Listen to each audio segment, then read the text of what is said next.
ayat 114 dijelaskan oleh Allah tentang ciri-ciri orang soleh. Yu'minuna billahi wal yawmil akhir wa ya'muruna bil ma'rufi wa yanhauna 'anil munkari wa yusari'una bil khairat wa ulaika minas sholihin. Ciri-ciri orang soleh yang pertama adalah beriman kepada Allah. Iman di sini bukan hanya sekedar percaya, tetapi dia bersepakat dengan aturan Allah. Dahulu ada sahabat Nabi yang bernama Abu Darda. Abu Darda ini sudah hafid 30 juz.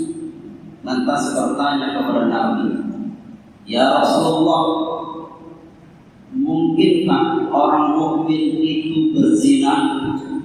Rasulullah menjawab, "Mungkin saja." Lantas Abu Darda bertanya lagi, "Ya Rasulullah, mungkinkah orang mukmin itu mencuri?" Rasulullah menjawab, "Ya, kadang-kadang." Lantas Abu Darda bertanya ketiga kalinya, "Ya Rasulullah, mungkinkah orang mukmin itu pembohong, pendusta?" Dengan tegas Rasulullah mengatakan, "La, tidak mungkin orang mukmin itu pembohong, tidak mungkin orang mukmin itu pendusta." Kemudian Nabi membaca surah 16, surah An-Nahl ayat 105. "Innama yaftaril kadzibal ladzina la yu'minuna bi ayatillah wa ulaika humul kadzibun." Sesungguhnya yang mengadakan kebohongan hanyalah orang-orang yang tidak beriman kepada ayat-ayat Allah. Mereka itulah pembohong, mereka itulah pendusta. Dengan demikian kata Nabi kepada Abu Darda, logikanya adalah tidak mungkin orang mukmin itu mencuri, tidak mungkin orang mukmin itu berzina, tidak mungkin orang mukmin itu berbuat maksiat. Kalau mereka berbuat maksiat, mereka bukan orang mukmin, tetapi baru Islam. Dahulu ada orang Arab Badui berkata kepada Nabi, "Qalatil a'rabu amanna." "Ya Muhammad, saya telah beriman." Kemudian Allah katakan kepada Nabi-Nya, "Ya Muhammad, katakan kepada orang Arab Badui, "Kulam tu'minu." Dia bukan orang mukmin. "Walakin qulu aslamna." Namun katakan kepada mereka, dia baru Islam. Kenapa dia baru Islam? "Walamma yadkhulul iman fi qulubikum." Karena iman itu belum masuk di dalam qalbu. Imannya belum mampu mengubah akhlak dan perilakunya. Imannya belum mampu menggores kalbunya untuk lebih baik dan lebih dekat dengan Allah. Berarti mereka baru Islam.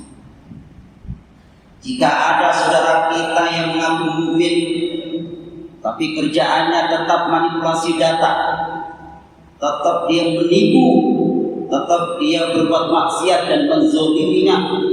Ada seorang pejabat mengkhianati rakyatnya, menzolimi rakyatnya, berarti mereka bukan orang mukmin, tetapi baru Islam. Karena ciri orang yang soleh yang pertama beriman kepada Allah, bersepakat dengan Allah di dalam kehidupan sehari-hari. Dalam keadaan bagaimanapun, dia tetap berpihak kepada Allah dan Rasul. Yang kedua, ciri orang mukmin yang kedua, ciri orang soleh yang kedua adalah beriman kepada hari akhir. Beriman kepada hari akhir, dia yakin betul bahwa nanti ada kehidupan setelah mati. Maka dunia ini bukan tempat tinggal, melainkan tempat ditempati. Si fulan telah meninggal dunia, artinya si fulan telah meninggalkan segala aktivitas yang ada di dunia. Next baru ke alam barzah. Alam barzah itu waiting room. Next baru ke akhirat. Di sanalah kita hidup yang sebenarnya. Di sanalah kita hidup yang abadi. Maka orang yang soleh tadi beriman kepada akhir, dia yakin betul bahwa nanti ada kehidupan setelah mati. Di akhirat nanti pilihannya hanya dua. Kalau tidak masuk neraka, ya masuk surga. Dan pilihan itu kita tentukan bukan di akhirat, namun kita tentukan di dunia. Itulah sebabnya Allah telah berfirman di dalam surah 7, surah Al-A'raf ayat 34, walikulli ummatin ajal wa idza jaa ajaluhum la yastakhiruna sa'ah wa la yastaqdimun. Setiap umat itu punya batas ajalnya. Ketika ajal itu datang, tidak bisa diajukan, juga tidak bisa diundur. Dengan demikian, jangan terlena dengan usia muda, karena syarat mati tidak mesti tua. Jangan terpedaya dengan badan sehat, karena syarat mati tidak mesti sakit. Mati itu bisa antara roh dengan badan. Tidak lama kita tinggal di dunia ini. Rasulullah prediksi di dalam hadisnya yang diriwayatkan oleh At-Tirmizi, "A'maru ummati ma baina sittin ila sab'ina wa aqalluhum may yazilzal." Usia umatku antara 60 sampai 70 tahun, selebihnya jarang untuk melampaui. Jadi ketika kita sudah memasuki usia 60 tahun, hati harus siap-siap dipetik, berbuah sudah matang. Sungguh demikian. Yang merasa muda, jangan mengira umur panjang, karena yang namanya pohon punya buah. Kadang kecil jatuh berguguran juga ada. Ada yang sudah matang, nggak jatuh juga ada, karena memang belum waktunya. Maka hari ini di dunia tidak ada kesuksesan, yang ada berjuang, yang ada adalah ketertundaan. Karena di dunia ini sukses sifatnya semu. Apakah jadi anggota DPR itu sukses? Belum. Apakah jadi menteri itu sukses? Belum. Apakah jadi presiden itu sukses? Belum. Kapan kita dikatakan sukses? Dalam persepsi Allah, orang dikatakan sukses ketika mereka masuk surga. Apalagi mereka rindu surga di surga. Sampai Allah mengatakan dari jauh, "Dzalikal fawzul adzim." Mereka itulah orang-orang yang beruntung. Mereka itulah orang-orang yang sukses. Maka jangan tergiur dengan ambisius, ingin jadi presiden, ingin jadi menteri, silakan saja. Tapi tetap berpihak kepada Allah dan Rasul. Karena paling lama 60 sampai 70 kita tinggal di dunia ini. Hadirin sidang Jumat yang berbahagia. Ciri orang saleh yang ketiga, wa ya'muruna bil ma'ruf, dan yang keempat wa yanha 'anil munkar, menyuruh yang ma'ruf dan mencegah yang munkar. Berarti tugas kita adalah berdakwah, menegakkan risalah Islamiyah. Dakwah di sini bukan hanya ustaz, dakwah di sini bukan tugas kiai atau ulama, tetapi tugas kita bersama. Ketika kita mengatakan ana minal muslimin, maka kita wajib untuk berdakwah, menebarkan ayat-ayat Allah sesuai dengan job description-nya masing-masing. Kalau toh jadi pegawai, pegawailah yang akuntabel, yang amanah, yang tidak mengkhianati perusahaannya tersebut. Inilah dakwah. Karena kita itu wakil Allah di muka bumi. Tugas wakil Allah di muka bumi ini adalah memanifestasikan sifat-sifat Allah min isma. Allah punya sifat Ar-Rahman, kita juga punya sifat Ar-Rahman, tapi tidak marah. Baju seorang khalifah adalah baju amanah, baju kejujuran. Apabila seorang khalifah itu melepaskan baju amanahnya, melepaskan baju kejujurannya, maka mereka jatuh serendah-rendahnya. Bukan seorang khalifah, atau bahkan lebih rendah daripada binatang. Oleh sebab itu, itulah bedanya dengan orang-orang munafik.